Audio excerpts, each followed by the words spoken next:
ਵਿੱਚ ਬੋਲ ਚੱਕੀ ਖੜਿਆ ਮੈਂ ਚੰਗੀ ਤਰ੍ਹਾਂ ਜਾਣਦਾ ਆ ਕੌਣ ਕਾਸ ਤੋਂ ਕੁਝ ਇੱਥੇ ਚਾਂਦੀ ਚਮਕਾਉਣਾ ਚਾਹੁੰਦੇ ਨੇ ਕੁਝ ਤੈਨੂੰ ਫੜ ਥੱਲੇ ਲਾਉਣਾ ਚਾਹੁੰਦੇ ਨੇ ਕੁਝ ਕੰਨੇ ਆਏ ਇੱਥੇ ਭੁੱਖੇ ਫੇਮਦੇ ਨਾਮ ਲੈ ਕੇ ਤੇਰਾ ਅੱਗੇ ਆਉਣਾ ਚਾਹੁੰਦੇ ਨੇ Go grab your chai while I talk to you about how a racist murder in 1976 galvanized the South Asian community and led to them kicking out the National Front. Gurdip Singh Chaggar was an 18-year-old engineering student, and on June the 4th, 1976, he was walking down Southall Broadway past a cinema when he was approached by a group of white racist men. These National Front thugs then stabbed Gurdip and left him to bleed to death on the street outside the cinema.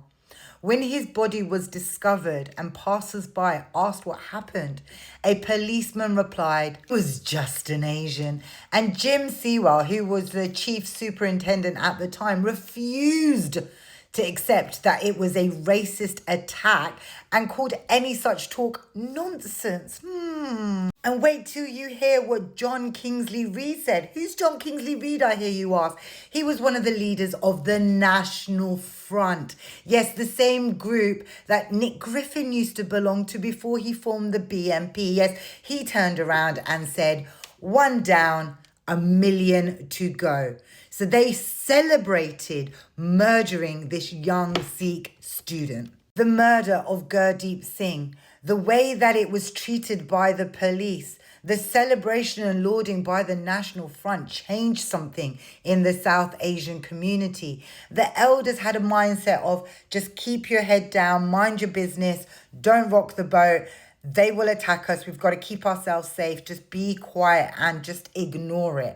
That's what the elders said. But the youth had had enough, and the youth mobilized. And let me tell you exactly what they did, because I believe that there are lessons to be learned in how South Asian youth mobilized after this murder and after the murder of Altaf Ali in Whitechapel. South Asian youth started to train. In Southall alone, they created a group called the Southall Youth Movement.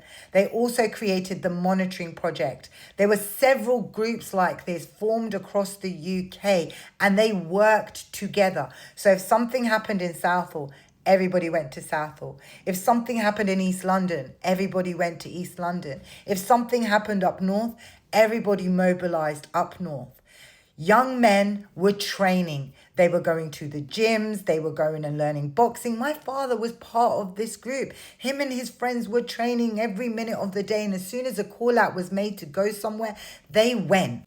Groups like the Southall Youth Movement were radical. They did not want to adhere to the old school, keep your head down. They were ready to take it to the streets, and to the streets they took it.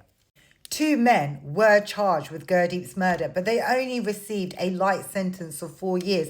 There's so much more to the story of South Asians mobilizing, working with the black community, working with the anti-racist white community. I would suggest, if you want to learn more about the racism that the South Asian community suffered through the 70s, 80s and 90s and how they fought back, check out Channel 4's documentary Defiance.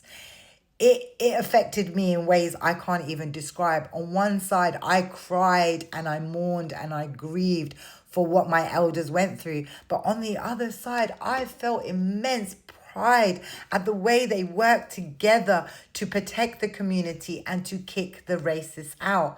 And there's lessons to be learned from our elders, and I suggest we learn those lessons. We did it once, we'll do it again, and we did it by unifying brown, black and white against extreme racism. That's what we need in the UK. We need unity. This happened 50 years ago, but nothing's changed in the UK. In fact, we're going right back to the 70s all over again.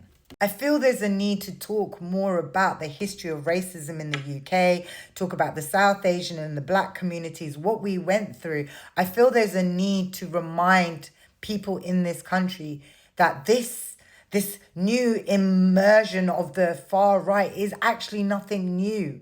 They existed before, but we kicked them to the curb and now they're back again. And when I say we, I say good people of the UK of all colours. Kick them to the curb. The National Front was taken down. The British National Party was taken down. Combat 18 was taken down. And now we have replacements. We have little Tommy Tiny 10 Shekels. We have Nigel Farage. And we have Nick Griffin trying to make a comeback and being platformed by the left. But those of us that know our history and they know what happened in the UK, we will not allow it to happen again. And we will unify and we will fight back. So if you want to know more about this kind of history, let me know in the comment section below. And if I get a good response, I'll be back with more.